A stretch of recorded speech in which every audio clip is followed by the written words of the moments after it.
There's really no point in going abroad if you want to try to recreate your American experience in someone else's country. That's not going to work. And you're going to be disappointed and frustrated. It starts really with an open heart and an open mind. Be very conscious of your own intent. And if your intent is to transplant your American life minus the racism to someone else's country, that's probably not the best strategy.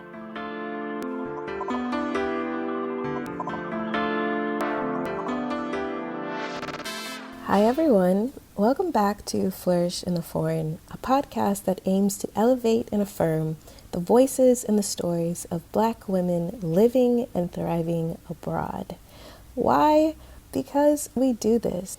I'm your host, Christine Job, and I am the creator, producer, editor, everythinger of this podcast.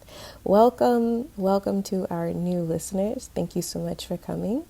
And thank you so much for tuning in again if you have been listening to the podcast for a while.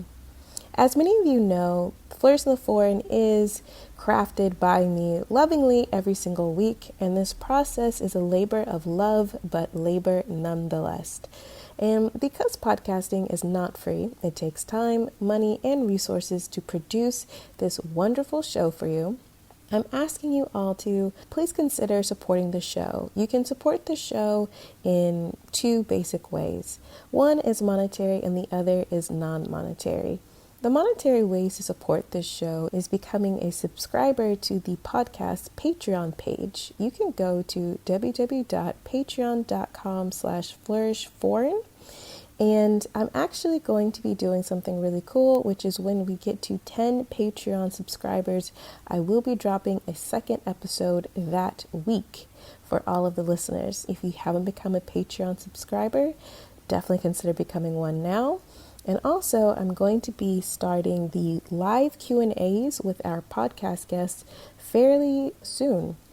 You can also Cash App the show at $flourishforeign if you want to do a one-off contribution. And now on to the non-monetary ways to support the podcast, which is to please share the podcast. Tag the podcast across Instagram, Twitter, and Facebook at Flourish Foreign. Tell people why you love the podcast and tell your favorite blogs, magazines, and other podcasts. Tag them in your social media posts.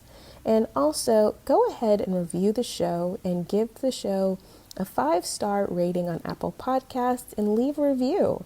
It's really important and it only takes about 30 seconds and it helps the show to get found in organic searches. So if you are really enjoying the show and if you really believe that Black women's voices and stories should be elevated and affirmed and listened to, please go ahead and review the show today. All right, that concludes the support portion of the show.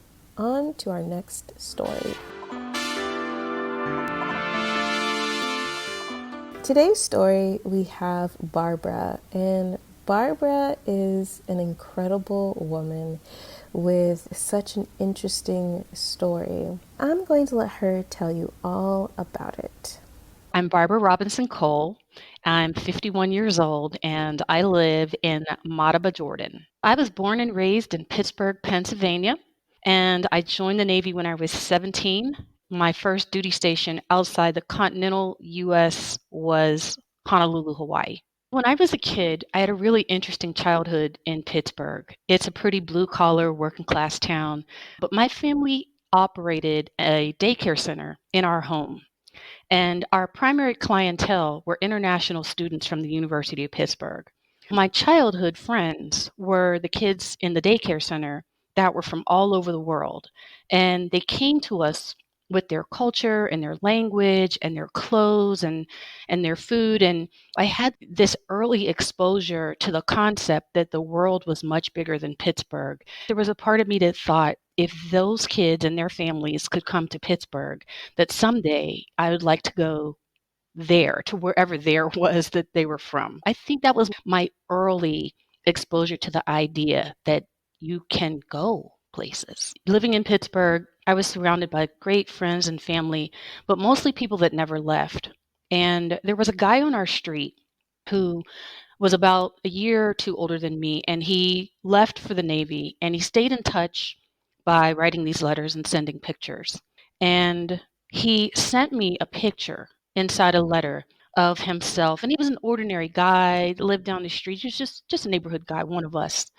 And he sent me this picture of himself dressed in his navy white uniform, standing in a gondola in Venice. While some girls might have looked at that picture and thought swooned for the guy, I swooned for the location. And I thought, if you can get to wear that cool uniform and see the world, I think that's what I'm going to do. So it led to a conversation with recruiters and ultimately joining the Navy. I was an intelligence analyst for 25 years. I enlisted right out of high school.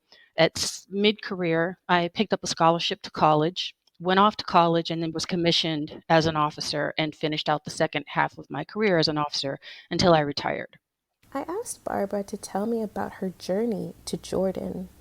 How did she get there? Why Jordan?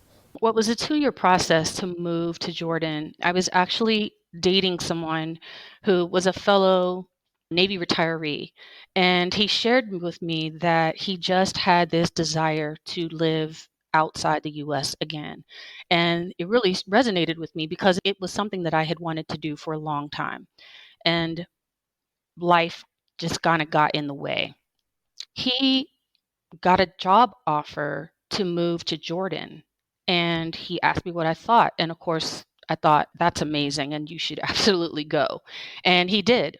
I spent the next year coming to Jordan for periods of time so we could spend time together and I could see the country. And we just decided to get married and I would move to Jordan with my children. So they were 10 and 13. My husband works at the King's Academy.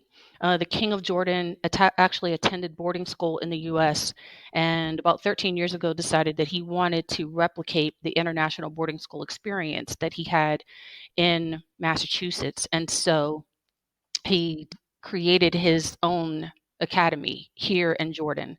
He went to Deerfield Academy, and King's Academy here in Madaba is often referred to as Deerfield in the desert. It's a beautiful 140-acre campus with kids from over a dozen countries, and it's really an amazing experience. I brought my sons here to visit. They loved it. They were able to see themselves here and going to school here. That was a part of the decision making, and we made the move together as a family. I asked Barbara to tell me about her transition to living in Jordan and any kind of adjustments her and her family needed to make to get settled. I knew Jordan was a safe country for a solo woman traveler or a woman with children. I had no concerns about personal safety. That allowed me to rent a car, drive all over the country with the boys, sometimes by myself, get to see the area. And that really eased the transition once we moved. I had a real strong baseline of the geography and the cities where I needed to go to do certain things. That really helped.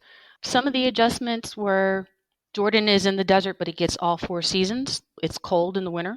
We had to make sure that everyone brought proper clothing and snow boots and things they weren't necessarily expecting to have to need here, but they did.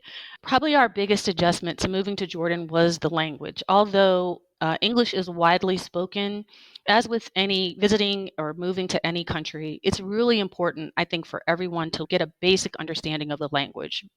Your top 10 phrases and words that you'll need to be polite and establish relationships with people, just common courtesies, and not just language, but also customs and cultural understandings. The boys and I really invested in that. Both of my sons had Arabic language classes in school, intense language classes, and then I did tutoring on my own, and that really helped. But for sure, understanding the language was probably our biggest obstacle, but absolutely doable. I asked Barbara if she felt comfortable with the cultural norms of Jordan and how she adjusted to complying with them. Sometimes we think about Arab countries as where there'll be restrictions on how women can move around the country alone. Jordan is a place where women move very freely throughout the country, alone or very independent. It is not required to wear a hijab, although it's a parliamentary monarchy. There's a king, but there's also a parliament. The queen herself is not a hijab wearing Arab woman. And it's probably 50-50 in the country, women that are covered and women that are uncovered. You're not required to cover your hair at all. But you may find yourself in spaces where, if you're the only uncovered woman, you feel like you're drawing a little too much attention to yourself. You obviously need to be covered if you're going to Islamic religious spaces. And even some of the Orthodox Christian spaces in Jordan require head covering.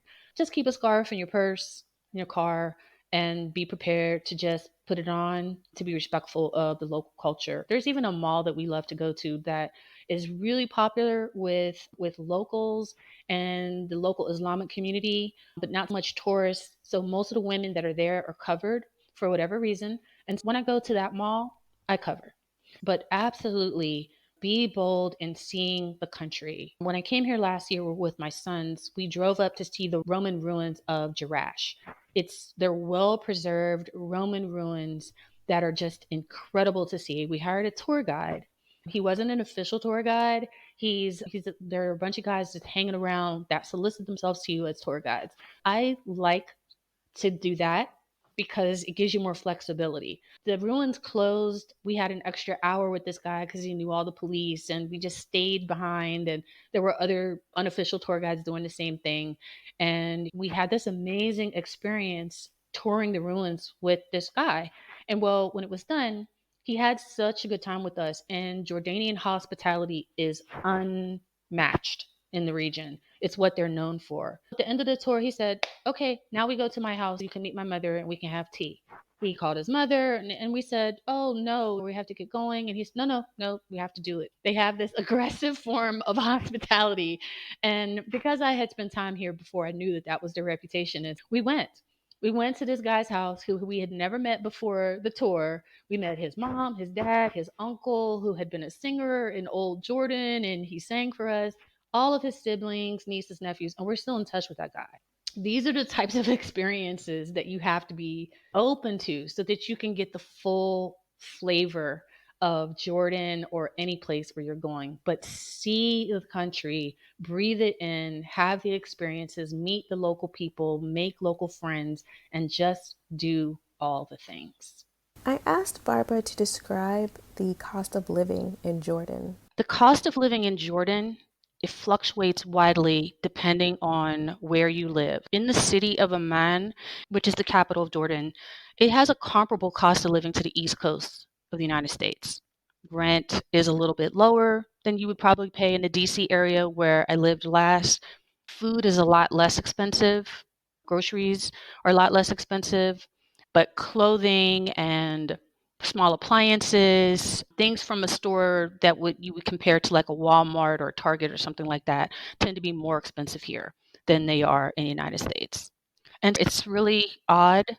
Some food items are categorized as a high-end import item. Breakfast cereal, for example, things like Frosted Flakes are considered a normal item, not a high-end import item. So you can get a box of Frosted Flakes for $3 or $4, but Fruity Pebbles is a high-end import item and it costs about $8 a box. I wanted to know about the healthcare system in Jordan. Was it readily accessible and was it affordable? Unfortunately, when we first moved here, my husband got sick, and I got an up close and personal exposure to Jordan's healthcare system. The good news is Jordan has world class healthcare.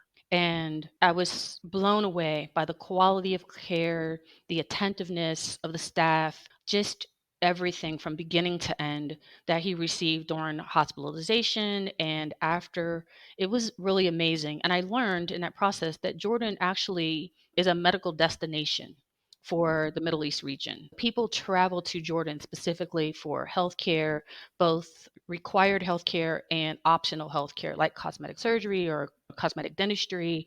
It has a very modern, highly developed medical system. Most of the doctors are trained in the West, have careers in the West, in the UK or United States, and then later in their careers return to Jordan. Barbara brought two of her sons to Jordan. I wondered about their reactions to moving to Jordan and how well they were adjusting to the new country. They're now 14 and 12. They've had an amazing experience here. I'm excited. I wanted them to have this experience of living abroad, of seeing the differences in cultures and communities and how people interact in ways that are similar and different from the United States. And it was everything that I hoped for and more. They love Jordan. Jordan is very kid friendly, family oriented. I let them go hiking through the cliffs of Petra up to the Indiana Jones spot where you can look out and see the Treasury building. I let them do that by themselves, and it was a little bit heart stopping, but I wanted them to have that confidence building experience of exploring the ruins and working together to pull each other up over the cliffs, and there were other tourists around them that helped along the way, and it was just an amazing experience. They've made local friends, and they've made friends from all over the world. That's important for them to understand that there are good people and people who share your values and people you would gladly call friends from lots of different backgrounds. And that's exactly what they did. And I love that they had that experience. My older son, the 14-year-old, attended King's Academy. My younger son actually attended a Jordanian school, and most of his day was in Arabic. That was a challenge, but they did give him a translator and a tutor, and he actually did very well in spite of the fact that it was a local school. Expats tend to gravitate towards private schools here in Jordan. And you would expect to pay pretty much what you would pay in the United States, somewhere between $8,000 and $12,000 a year. There are a number of independent schools here that cater to the expat community and to Jordanians that want that Western international school experience. Jordanian schools are going to be entirely in Arabic. If you're moving to Jordan and you're not an Arabic speaker, that really is an option for you. My younger son's school had a lot of English spoken and English speaking teachers, but it was still heavily in Arabic. A student might ask a question in English, the teacher would respond in English, but the subsequent discussion about the concepts or the context of whatever the question was would be in Arabic. So expats will probably look for independent schools, private schools, or religious schools that meet those needs for their children. I asked Barbara to describe to me what she thought the impact of living abroad had on her kids. I think the impact has been similar to the impact of being exposed to international children in our family's daycare had on me. I think that's been the impact on them. They now have friends from Indonesia and Europe and other parts of the Middle East that they want to go visit. And as they've talked about college, there have been conversations about going to college in Europe, where some of their friends are headed off to college here from the high school. It's broadened the conversation about what's possible for them in terms of education and in terms of travel. It's made them sensitive. My 12-year-old, his two close friends that he's made here, one is Jordanian and one is Chinese. What he's learned is while we're acutely aware of comments that we don't want made about our ethnicity, he's become aware of things that are sensitive to the other cultures, meaning every culture has its sensitivities, everyone has boundaries around what's acceptable and not acceptable. And it's heightened his awareness that our experience is not just about us. It's a collective experience about our humanity and the humanity of others and needing to be sensitive and inclusive and focus more on the things we have in common, what the intersectionality of our commonality is and how that helps us be friends or colleagues or build and work together in a positive way, and how to check privilege and how to check offense when someone says something that isn't appropriate, or whether they're talking to you or they're talking to a friend of yours from another culture, feeling confident enough to say, that's not going to work. Yeah, we don't do that here. I've watched that growth in them, and I love that growth in them. I was curious to know if there was a black community in Jordan and what was Barbara's and her family's black experience in Jordan. There really isn't. We're actually the only African American family at King's Academy, and it was not an issue for us. We did stay connected to our community back home, our friends back home. We made local friends, and we have found Jordanian people to be incredibly warm and welcoming to the point where we've been able to have really honest and open conversations about race with them. And that's been really helpful for us.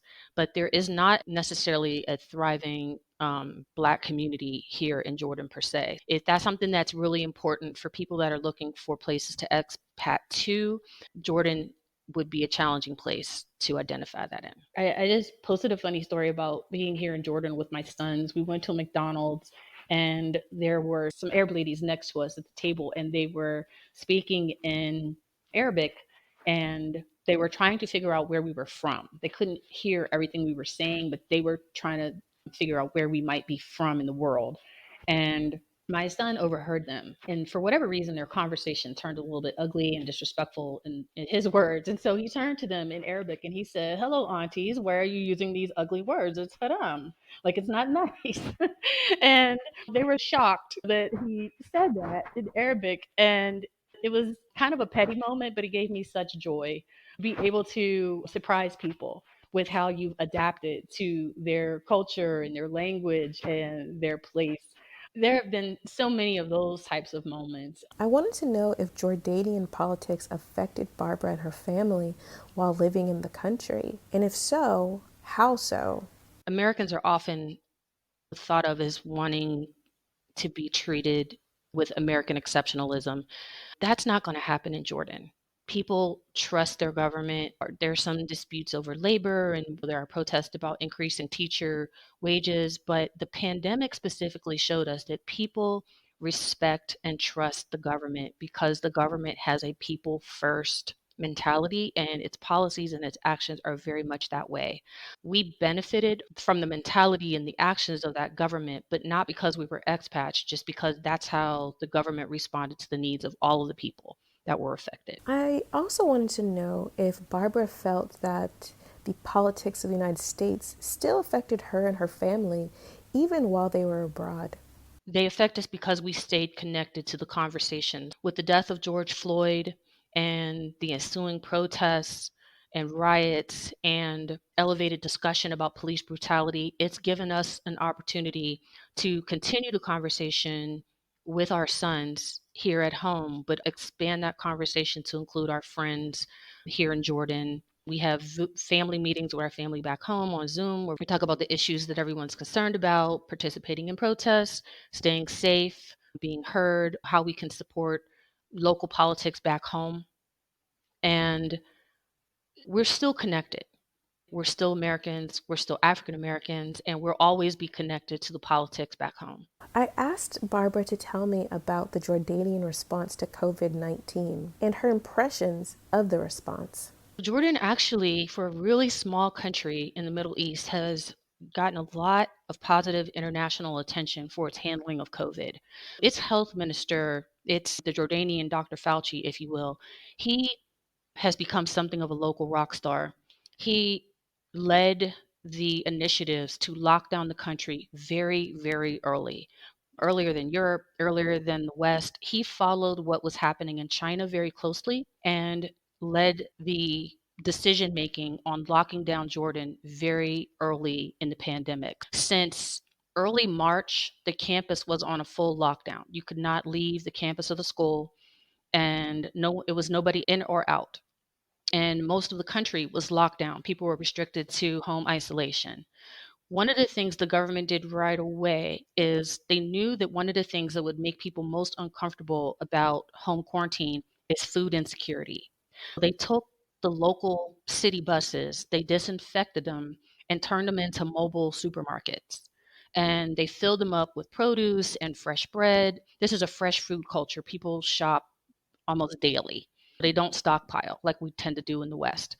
They buy fresh fruits and vegetables and fresh bread from the bakery pretty much daily. The government recognized that and stockpiled buses with food stores and drove around to neighborhoods and made announcements that they were present and people were able to come out socially distance and get the food that they needed. And then they bagged up the remaining fruits, vegetables, and bread, and they left it on the median strips of communities just in case people needed it and didn't make it to the bus. They just wanted people to know they were aware and that people would be taken care of.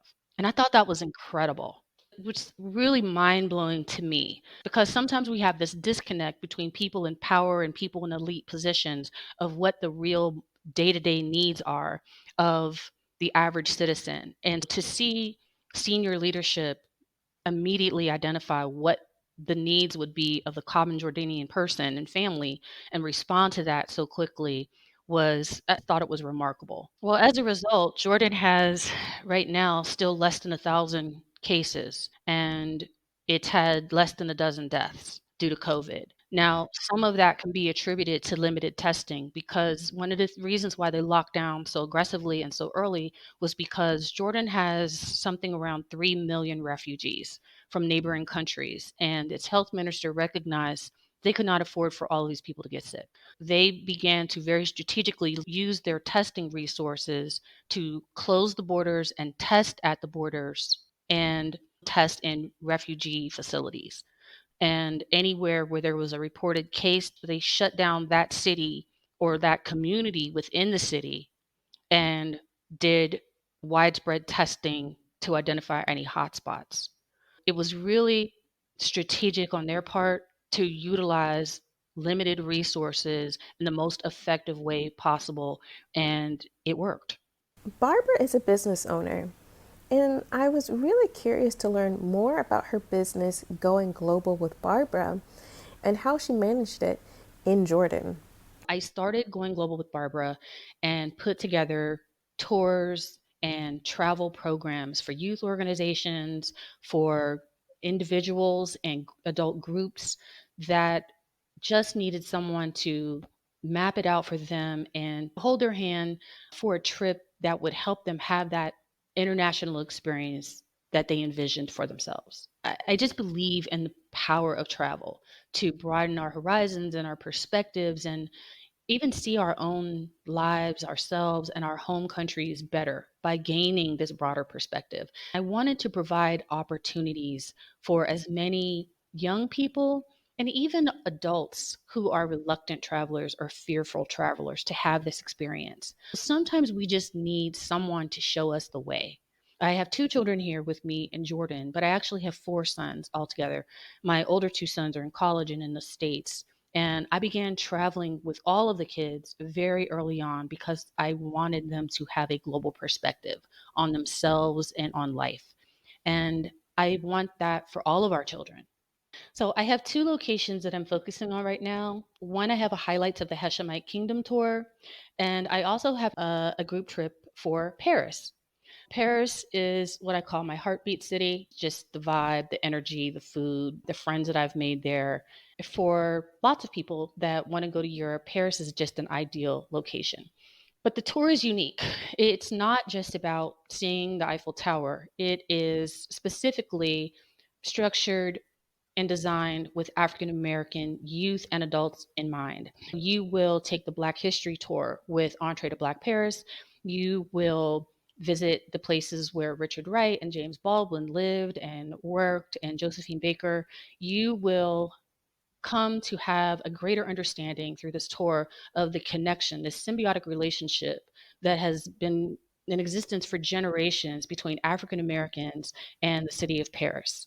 As recently as a few years ago, Ta-Nehisi Coates relocated to Paris to have the experience of Baldwin as a writer. He wanted to see what inspired him and how the energy changed his writing and influenced him. It's something that's gone on for generations. There's such value looking beyond the touristic icons of Paris and looking deeper into the relationship that our community has had in the United States and in Paris. And we put together a panel discussion with African American expats living and working and studying in Paris, and they meet with our young people and talk to them about why they made the decision to study in Paris and what their experiences have been like, and answer their questions. And it's just an amazing exchange where you see these young people looking into the faces and hearing the voices of people that look and sound like them, and you can feel them growing to a place where they could see themselves possibly making that same decision. And that's an incredible experience. It's exactly why I created Going Global. Ninth to 12th grade has been my target audience. It's a great experience for young people to have. Their questions are so insightful. And often they do ask questions about relevant social topics like what's happening in the US right now. Is there police brutality in France? Has this been an issue for you? Are you afraid of the police? Is there discrimination? It's an age where their questions have matured and they can process the responses and the culture and try new foods and all of the fun things that you do when you travel. They can take it all in and they can process it and be transformed. I have parents that want their kids to repeat the trip, and I've said eventually I will allow them to come back when they're college age to help out with the trip as chaperones and mentors. And that's a great way for them to remain involved with the program later on. But right now, I have limited spaces. I'm taking first time travelers only. Barbara is an international talent acquisition specialist, and I want to learn more about how she transitioned into this second career. Like all veterans, when we're coming to the end of our careers, we all have these questions about what we're going to do once we retire, how our skills will translate to the outside, if you will. And for me, I knew I wasn't necessarily interested in staying with an intelligence related job. I enjoyed my last tour in human resources. I focused on that in my resume. And turns out that there was a robust, healthy market for recruiting HR professionals with international experience. One of my jobs in the military had been as a mobilization manager with the joint staff, getting troops, ensuring they were ready from a training, medical, family readiness perspective in order to deploy overseas. Well, companies that have large contracts overseas but are based in the US were looking for a recruiter that had the ability to take a project that required high volume, rapid staffing of anywhere from could be 25 to 200 people that had to go through the gates of readiness, background checks, qualifications, education, medical, all of those things, and get people on flights overseas to work a project. And I took my experience from the military, coupled with my experience in HR, and parlayed it directly into a career in international recruiting and talent acquisition. And it went well. I just continued to take on bigger projects, take on more challenging projects. And a lot of the places where I was staffing projects were places that I had been deployed to myself. I was able to speak to candidates about the challenges of being stationed in the Middle East or what they could expect and how to prepare their families for long term separation. That came directly from my military experience. I was able to develop cultural awareness training and family readiness training and things that some of these companies had never had before. And it positioned me to just excel and do really well. And I actually ended up really loving the work. Construction, engineering, and defense work are the primary areas that I staff. Being that Barbara is an international talent acquisition specialist, I had to ask her what was her advice about getting a job abroad. There are a number of ways that people in the US can look for international opportunities. You can start with LinkedIn. Watch a quick YouTube video on Boolean search strings if you don't already know how to do it, which is to build a search string that will connect things like international, recruiter, or location, and your keywords about your career field. Build a search string phrase, and you will be amazed. You will get a list of recruiters that may be staffing projects or have staffed projects in the past. You can shoot them a message and say, hey, I'm interested in going to this location, or I see your company just won a big contract in Europe, in Italy. I'm interested if for any openings that you may have coming available. There's some research involved. That's one way of using LinkedIn to your advantage. You can use the jobs tab on LinkedIn, but searching for recruiters and companies that are staffing positions is a more advanced way of doing it and can be really effective. I do, as a recruiter, get emails from people that have run these searches, they follow the news about contract awards, and they reach out to me. They know that the company won something and they want to be considered early on. And I add them to my database of people that I'll potentially communicate with, saying, hey, the jobs are posted, please apply, those kinds of things. Reach out to recruiters that operate in the spaces that you're interested in. The other thing is good old fashioned usajobs.gov. You can build search alerts, job alerts using keywords. Again, use effective keywords. Don't use too broad of terms. Narrow those down. Don't put necessarily education. If you're an English teacher, put English teacher, or put teacher plus English plus the country that you're interested in. Build effective search strings and effective job alerts for yourself. And it will help you get those weekly or daily updates on new positions that have been posted. Those are two really good ways. The third thing to do is there are a number of large agencies that staff overseas opportunities, specifically in education. Search Associates is one, Coney Sandow is another one. There are some staffing agencies, again, takes a little bit of online research to identify them, but you can create an account with an international placement agency. There's usually a small fee associated with that because you're basically doing an advanced interview. They interview you, you provide your resume, your transcripts, your background check, your medical, anything that they require to place you. Once you go through that process and you're in the system, and they begin to share your information with dozens or hundreds of potential employers, you begin to get interest. And it's kind of one stop shopping for a lot of schools and higher ed institutions overseas. I also wanted to know if she had any advice for new graduates who wanted to start their career abroad. A lot of international schools have teaching fellow positions. Like here at King's, we have the robust teaching fellow programs that specifically for people recently graduating from college, whether they've majored in education or not. It's a great way for young people to get introduced to international work and have housing provided. A lot of our Chiefs come because they decide they want to do 2 years here, pay off student loans, save money, get some real life work experience, and then transition back to the States. If they're focused on returning to the States, they now come with this amazing 2 years of international teaching experience or more. We had a young teacher here who was an astronomy major from college, and he was brought here because King's was building the country's first observatory.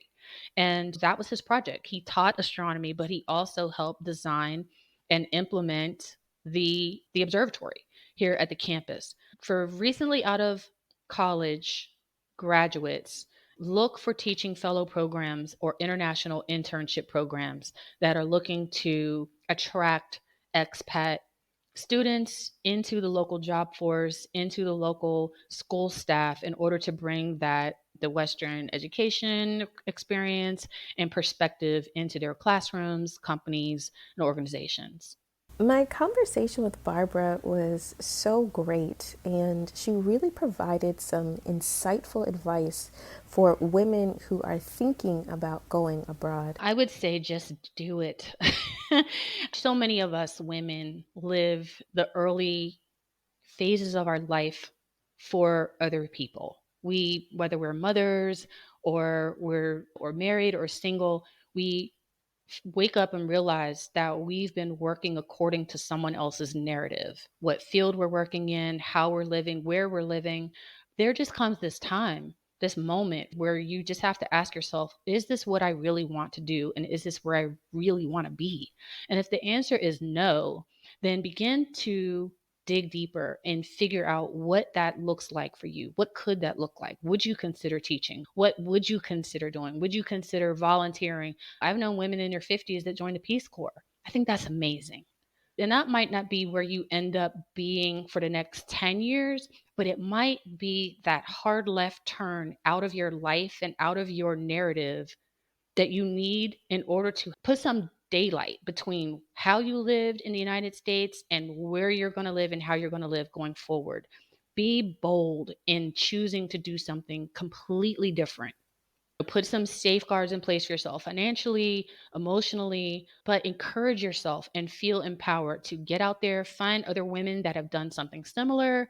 There's whole communities of women out there that have made this move to live their best life abroad. And for many of us, that's exactly where we want to be. We just need that moment of self realization and actualization to just make that happen. I love the saying that you are under no obligation to be the person you were yesterday, and you are under no obligation to be that same person tomorrow.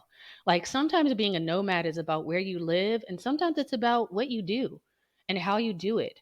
Be an explorer in your own life.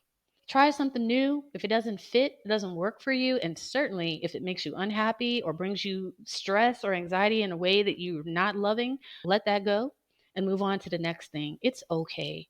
It is entirely okay to explore different options and be open to new possibilities professionally and personally and geographically. I know people that they had a dream of going to a certain country or a certain city, and then they got there and realized didn't like it at all. It was a terrible fit. That's okay. That's not a fail. That's part of the journey. You went. That's the important thing. You went, you experienced it, and you learned. And now you're empowered to make a different decision. Just continue to explore in your own life. Ignore the haters, ignore the naysayers. People speak to you negatively out of their own fears, their own hesitations, their own limitations. That has nothing to do with you. It doesn't make you inconsiderate or selfish. You are the protector of your own energy, your own spirit, your own life. For a long time, I was waiting for someone to come along to say, yes, living overseas is exactly what we should do. And no one came. That didn't happen. I had to make the decision on my own. And it turns out that's actually the best way to make the decision. If it's what you want because it's what you dream of, and you may try it and it has everything you dreamed of and more, and you may stay abroad, or you may try it and feel like what I really want is these short or long-term experiences, but I need to go home and be in the familiar and continue to journey in my own original space, and that's okay too. She included some real deal practical tips to get abroad successfully and obviously lay a foundation to stay abroad. I would encourage everyone to do their homework, get their coins together, and plan for a short term or moderate term visit.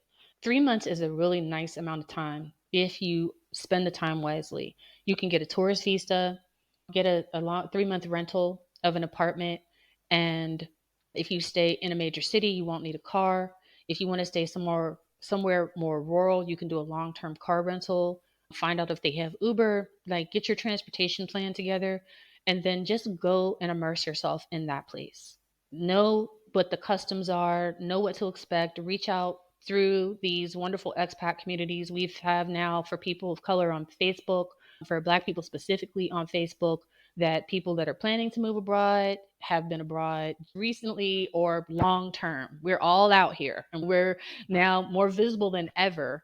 And so build your network and reach out and prepare yourself and be prepared to be open and let go of your idea of what's normal or what you have to have. We all have those friends. You travel overseas with people and they spend the entire time complaining about the food is too foreign or they only want to eat what they're accustomed to or whatever. You can get Western style food in Jordan, but wherever you're going, there's really no point in going abroad if you want to try to recreate your American experience in someone else's country. That's not going to work, and you're going to be disappointed and frustrated. It starts really with an open heart and an open mind, that we do come sometimes with some biases about what quality of life means, what standards of living are, what comforts are required for you to feel at home. We got to let some stuff go in order to be all in on new destinations. And otherwise, it's kind of a waste of time. Be very conscious of your own intent.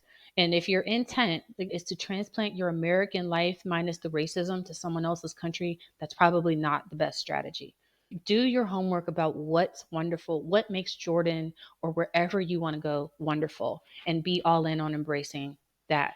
I mean, when people say they want you to come to their house, they mean that. They want you to come to their house, and they don't mean for an hour, they mean for like 4 hours, to have like a multi-course meal and coffee and tea and then dessert, and then to meet some relatives, and like it's a whole thing. So if that bothers you, you're going to spend a lot of time here saying no.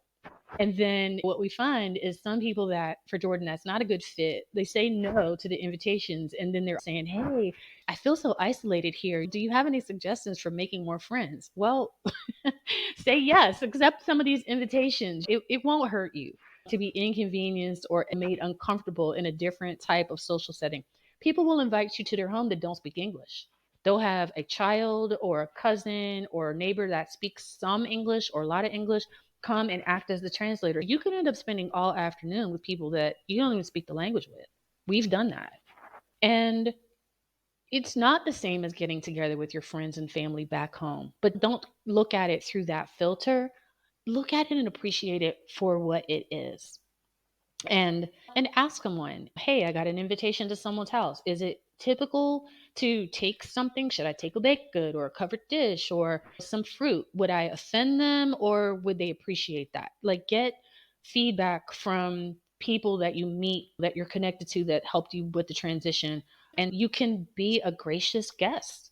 Everybody we meet doesn't become a lifelong friend, but we don't make the lifelong friends unless we put ourselves out there a little bit to be open to these new experiences and these new people in new ways. I wanted to know where Barbara saw her and her family in the future. Was it Jordan or somewhere else? We're going to do a rotation back in the United States, but keep one foot outside the US. Our time is wrapping up here at the school here in Jordan, and my husband actually got a job in LA, but my desire is to remain outside the US. My work with my business is primarily outside the US. I'm looking at buying a house in Portugal. I'm working with a real estate agent that works with expats that are not in Portugal at the time of purchase. That's going very well. And we're just being very open to where we will ultimately end up. But I think we've committed to a nomad's life right now. We're going to do a rotation in the US and with the long term goal of being outside the US. It's just, it suits us better as a family. I had to know why Barbara and her family had chosen Portugal. Portugal, because it's still an economy that it has not escalated the way other economies have in that region. It's still very affordable. We are both military retirees, and they have a D7 retiree visa that you just need to be able to show income, consistent monthly income in order to meet the requirement, and we meet that requirement. We're looking at countries that have the retiree golden visa, if you will. A lot of countries, it requires large business investments or property investments.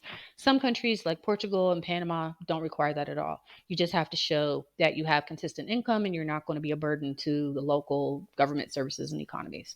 And you have to get your own health care, which we have as veterans. We made a list of countries that had those types of ease of transition visa programs for retirees and a high quality of life rating. That's great weather, low crime, high safety ratings, strong buying power based on your budget, what you can get in terms of housing, cost of quality of life. You like to eat out a lot. What does that cost? Entertainment, access to major airports or major train stations that you can travel throughout the region. Portugal has all of that. It has a strong Black community, and we've networked with other Black families that have made this move, that have lived other places in Europe and experienced a lot of racism and discrimination and bias, and they have not been made to feel that at all in Portugal. It's not a utopia. It doesn't mean there isn't something there. It means that in their extensive experience, Portugal has been the most warm and the most welcoming. And because we've heard that from multiple people, it's drawing us in that direction. I asked Barbara what was her personal definition of wellness and how had traveling and living abroad influenced that definition of wellness for her. You know, it's interesting for so many expats, and I'm included in this. We talk about how being outside the US brings our stress level down. It's not that there aren't things you have to be concerned about, but there are different things. I have experienced that sense of freedom and lack of fear and just a boldness living outside the United States. And that has directly contributed to my personal sense of wellness. I breathe easier, I move easier in expat spaces. I just do. And I walk more. I walk every day. I'm out walking around the campus. I walk through the city, I walk through the communities. If I need to go to the grocery store, sometimes I'll park the car a ways away and I'll just walk to the market from my car just so I can stop in the little shops and talk to the people and just breathe the city in. And it fuels me and rejuvenates me and just the sights, the sounds, the smell. I love that. It does something that directly enhances my mental and emotional well being. It just does. It's hard to. The other thing that I would say is be intentional.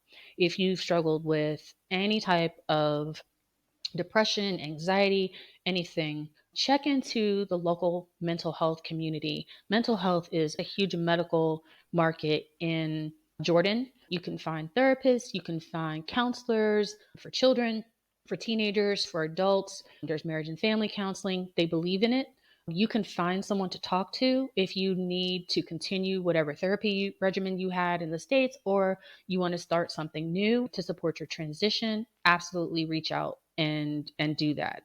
Do all of the things that help just enhance you and spoil yourself and make yourself feel like you are loving on yourself and connecting to the most positive divine energy around you, whatever that means. If it's religious, that's fine. If it's physical exercise, if it's meditation, if it's yoga, whatever it is, like be intentional in identifying those resources for yourself and be all in on giving that to yourself. Thank you so much, Barbara. Thank you so much for sharing your story. And if all of you want to keep up with Barbara, you can follow her on her social media. You can go to my website. It's goingglobalwithbarbara.com. And you can check out my travel resources, my blog, articles that I've posted about traveling, life here in Jordan, just kind of all of it. And there's information there about my tours. Obviously, we're not operating right now because of the pandemic, but we certainly will be once this is all over with. We will be back up and running. And I'm thankful for the clients that had trips planned during this period that are just putting everything on pause, like I am, and just waiting because their desire to go to Paris or come to visit Jordan has not changed. It is not thwarted at all by COVID. I'm really thankful for that. But please visit me online. You can follow me on Instagram at Barbara underscore letter I, number 4 beauty on IG, and on Facebook at Going Global with Barbara. Thanks so much for listening. I appreciate you coming back every week and supporting the show. Again, please be sure to rate and subscribe to the show. So, Barbara spoke about how to get a job abroad, and to listen to our extended talk about her advice on getting a job abroad. Everything from dealing with agencies, searches, how to evaluate a compensation package, relocation, everything. You can actually become a Patreon subscriber and get that bonus episode. Here is a snippet from that bonus episode. Barbara gave more amazing advice about getting a job abroad, and specifically with different job search engines. One of the things I would do is I would understand what job search engines different regions of the world use. While LinkedIn is popular in the US and in Europe, it's used in the Middle East, but the other large search engine for job placement and resumes is Bait, BAYT.com. If you're looking for the Middle East or the Maghreb region of North Africa. If you're looking in those areas which use bait.com, Bait has tremendous resources similar to LinkedIn. Well, it will show you how to format your resume for the region. Different regions require different types of resumes. Things that legally we don't put on our resume in the United States, like our citizenship or our marital status, might actually be required for the country that you're applying to. So they'll work with you and help you to reformat your resume into something that's likely to get hits in the local market. If you have any questions about living, working, thriving abroad, please go ahead and send me those questions via DM on Instagram at Flourish Foreign. And I'm going to try to answer some of these questions on a future IG Live. That is all for today. Thank you again for listening and supporting the podcast. It means so much. And thank you to Zachary Higgs, who produced the music for this podcast. So if you're looking for some original music for your podcast or your next project, please go ahead and check him out. I will put all of his information in the show notes. And until next time, please take care of yourself and see you next week.